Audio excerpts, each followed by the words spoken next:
This is a 2020 Buick Encore GX.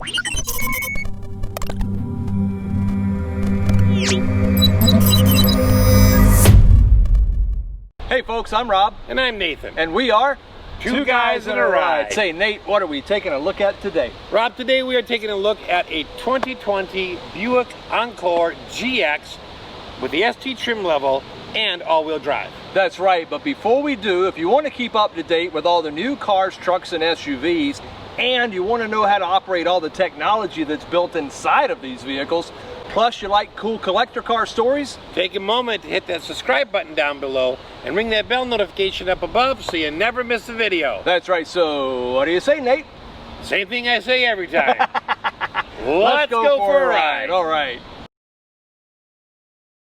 Okay, welcome to our detailed video on the driver's information screen and the infotainment screen. And we're going to check out what's available in each one of these areas. And we're going to start with the driver's information screen. Now, it is a 4.2-inch screen. And the only area I'm really talking about today is this little area in here. To control that area, I'm going to use the 4 arrows that are on the right side of the steering wheel. And the left-right ones, you can actually click the arrows, but the up and down ones, you use a scrolling wheel.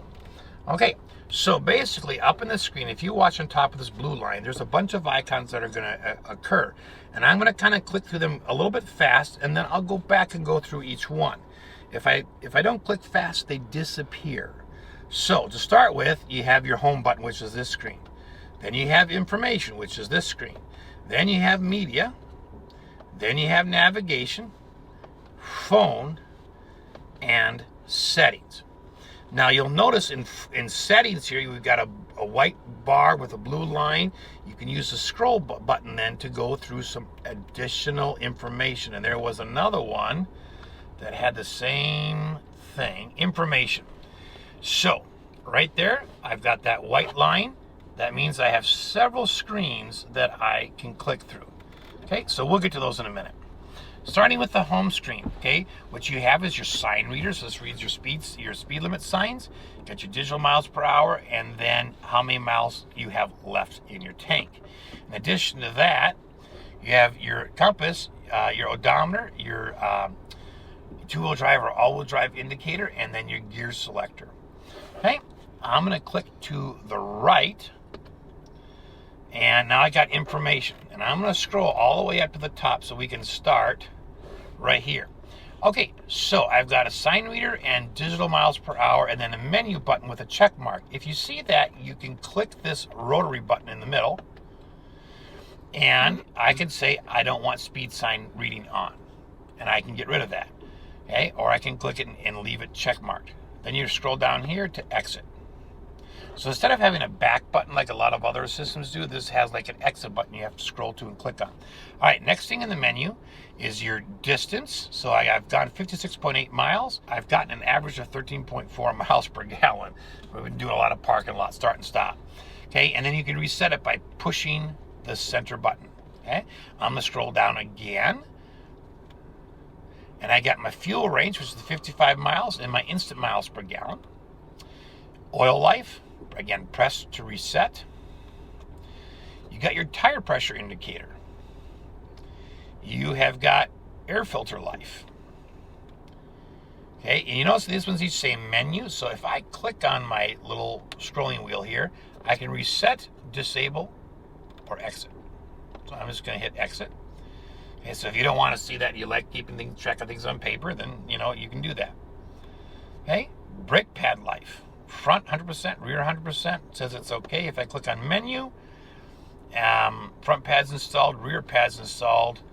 I can't click on those right now, but if you had put them back in, then it would keep track of when you put them in. Or you can disable that feature. I don't want to do that, of course. That's kind of cool. You can keep track of that. Following distance. This is kind of a neat thing. So when you're following a car, it'll tell you how many seconds you are behind the car. So you should be at about a 3-second distance, and that's going to tell you. All right. Down here, you have your driver assistance screen here with a lot of your adaptive cruise control, your lane keeping assist, your lane departure warning, that kind of stuff will show up in here, as well as your gap setting for your adaptive cruise control. Okay, if I go down one more, I can edit page options. So I can say I want everything that's got a check mark is going to show up. So speed, trip 1, trip 2, fuel information, oil life, tire pressure, everything that we went through, right? Fuel economy was not in there. So if I want that in there, I simply click that little scrolling wheel and it puts a green check mark, and that means I will now see it. Okay? Economy trend. Put that in there. Eco index. Put that in there. Now I'll hit exit. Now you're going to watch as I scroll back through. Here's my eco index, that wasn't in there before. All right? Here's my economy trend. So you can customize a little bit about what you see on this particular one. And again, this is the eye for the icons. Okay, I'm going to move over to the next one. This is media. Okay, now right here you see I've got my radio station showing up. That's on. If I click the scrolling wheel again for the menu, I can now select radio or media, browse media, go to favorites, a button setting. So if I go to radio media, now I can go to FM, AM, Bluetooth, or Sirius XM. And if I had my phone hooked up to Apple CarPlay, that would show up as well. To get out of this one, you're going to want to press the left arrow. I don't know why they don't have an exit button like they do on everything else. A little confusing to have something different right there, but just press the left arrow and you're back. Okay, you can browse media if you're in something. Right now I've got the power shut off. So, all right, I'm going to go back arrow again, because again, there's no exit button. So press the left arrow, and here we are. Now I'm going to press the right arrow and go to the next one. Here's my on-screen navigation, my turn-by-turn direction. Okay, if I click right here, it says menu, I click my scrolling wheel. Okay, I can either see recents or favorites, and that would be something you'd have to program in, but they'd be really easy to access right from your steering wheel. Okay, again, no back button, no exit. So I'm going to go use my left arrow, and I'm going to go to the right arrow now to go to the next icon, phone. I don't have a phone connected, but if I did, this is where any phone calls, history, messages, that kind of stuff would show up. I'm going to go one more to the right, and this is on the gear wheel, and I'm going to go up here to the top. And the first thing you have is units. So I can change between US metric, or now here they give us the exit sign again. So a little bit confused about what to click on. You just scroll through. If it says exit, click on that. If not, click on the left arrow. Either one will work. Okay, info page options. Okay, it gives you two choice here, a couple things. We saw this one earlier. It's just a different place to access the same information. Okay. Home page options. And the home, remember, was that icon that was at the top left here. So I can have speedometer, speed signs, those are check marked, time is off, fuel range, and then exit. Okay. And then you can get software information.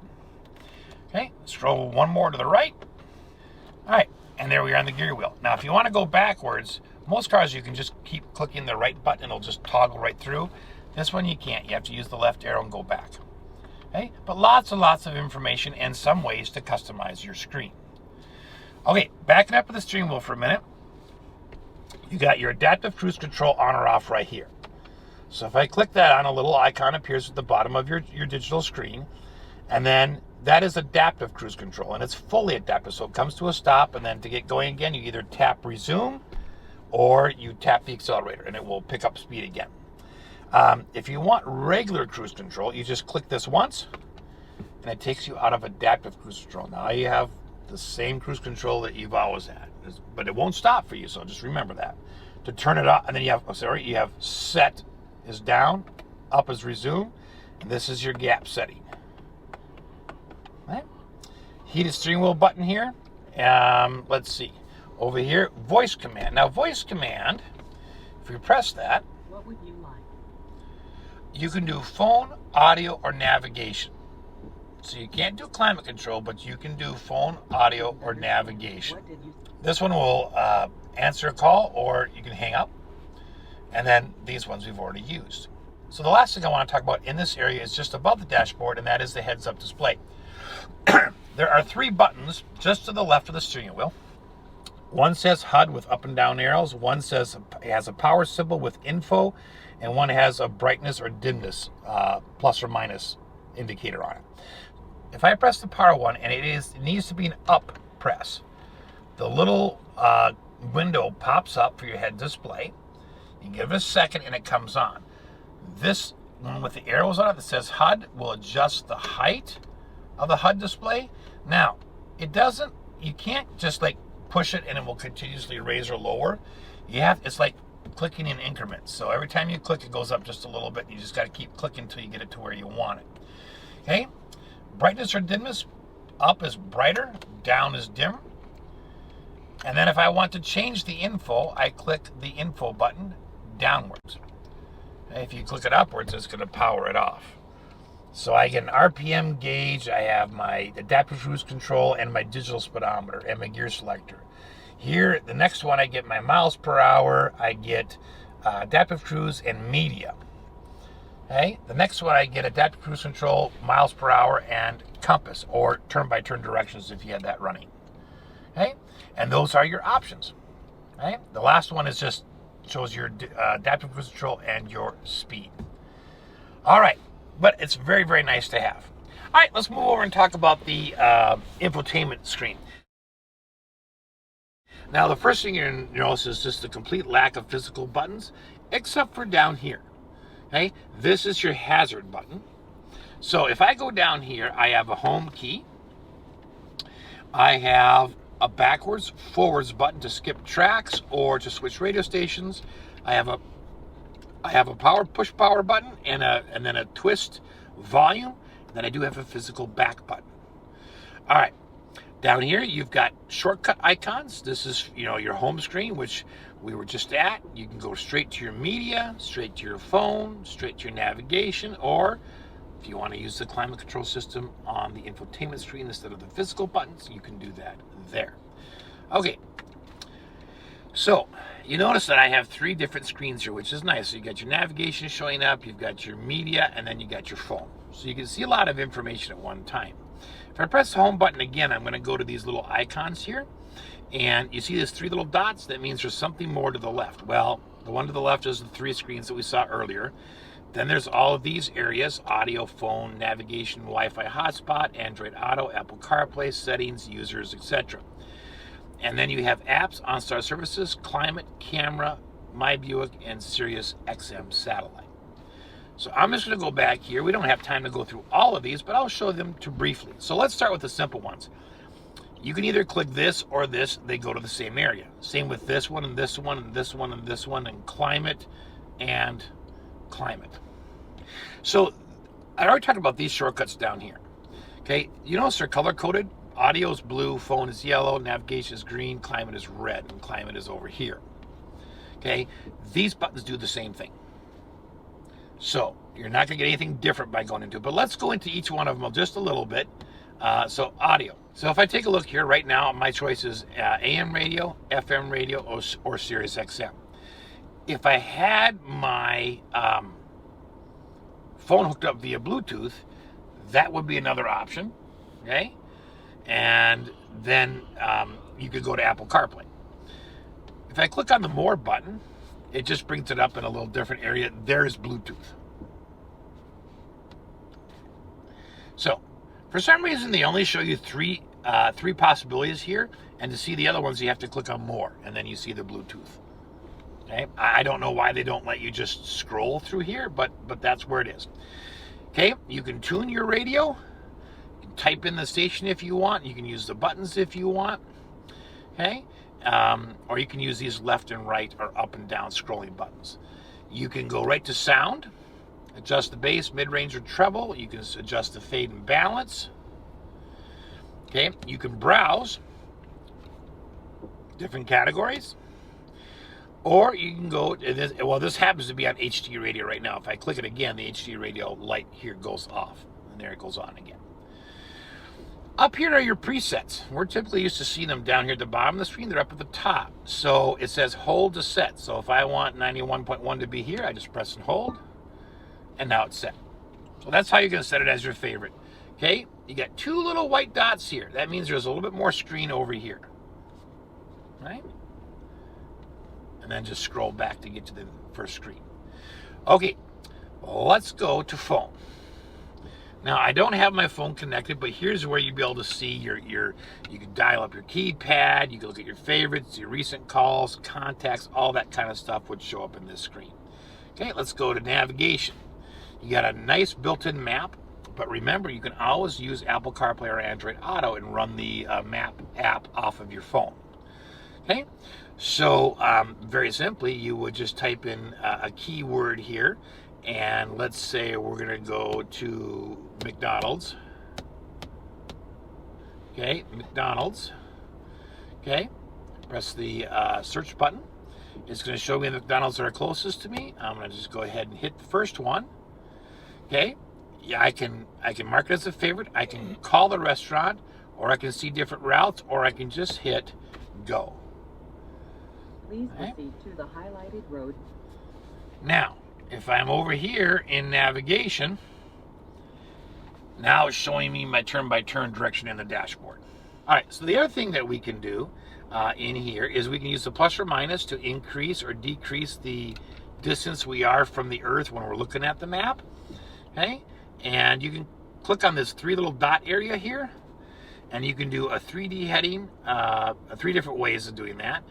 You can show on the map, you can do traffic events, you can go into settings, you can edit destinations, or avoid on route. Okay, that's what that is up there. I'm going to just click cancel for now. But that's real simply how you would do that. So now I'm going to go to climate control, which is redundant from the physical controls, but basically you got your fan speed here, you've got your different modes here, you've got your temperature settings here, and you have got on, off, AC, auto, recirculatory, and sync. All right, so now this would be your Android Auto or your Apple CarPlay, depending on what kind of phone you had. And I'll hook that up in a second, and I'll show that to you. This is where you go to hook up your Wi-Fi hotspot. Okay, so you can set up your password, your Wi-Fi name, it'll show you how many connected devices there are, and if you want to share that hotspot data, and that can be on or off. All right. You can program this in different ways for different drivers. I'm not going to go through that, but you create a profile, and it recognizes you by the key fob, I believe. So when you step in the car, it automatically sets your presets for your radio, all that kind of stuff. I imagine it will do the driver's seat as well. You'll have to adjust the steering wheel because that's a manual adjustment. But it's nice that you can program for different drivers. Okay, let's go into settings. Now, typically in settings, we see a lot of different things. So, under system, we have, this is where you set the time and date. Okay? And if I go back over here, I got different languages. I can see what phones are connected. I can see the Wi-Fi networks, the Wi-Fi hotspot. And then, because I see just a little bit of a white line, I know there's more below. And I can either use the arrows, or I can just scroll. Okay, your privacy setting, display, sounds, voice, favorites, updates, and preferences, about, running applications, and of course return to factory settings if you mess something up so bad you just want it back the way it was. All right, let's go over to apps. Okay, Android Auto, Apple CarPlay are two of the apps that are already installed. Okay, you got audio, climate, navigation, phone, SiriusXM, and my Buick. So to see what these are like, let's just take audio for a minute. Okay, you can set the tone settings. Okay, you got equalizer, you've got the fader balance. We saw this in another area. You got auto volume control. So as the vehicle speeds up, it gets a little louder. As it slows down, it gets a little lower, and you can adjust that right there. Okay, set number of audio favorites. You can turn the radio display, you can turn the RDS system on, which basically displays traffic information across the radio. Okay, you can have HD radio on or off.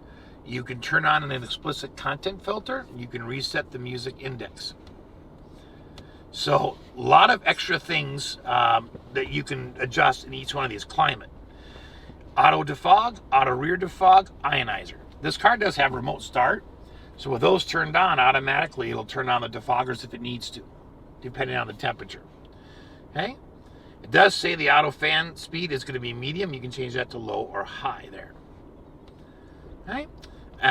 Let's take a look at navigation.